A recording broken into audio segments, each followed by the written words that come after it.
Does pedophilia indicate the presence of Satanism? Okay, I know of no data linking the two. Someone said, Satanism equals selfishness as highest value. So yes, in the sense that you do see some of these very elite Satanists clearly had interests in that direction which might be consistent with the spiteful mutation theory.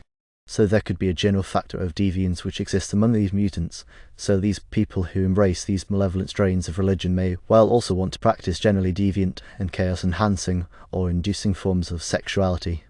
So it's possible that there could be an association between the two, but it's not really a question I've looked into. So we should expect people that are mutants in terms of certain sexual proclivities to also more likely to be mutant in terms of their religiosity if we take Satanism and define it very broadly. So the people that would be accused of Satanism or witchcraft tended to be these malcontents.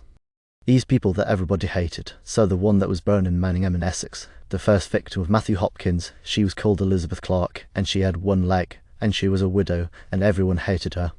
And she was just a thoroughly nasty person, and just was horrible to everybody. Went around cursing people, and all this kind of thing. And so it followed from that she ended up being accused of witchcraft. And that's what started the Witchfighter General system, which ended up hanging 100 people in East Anglia in around 1645.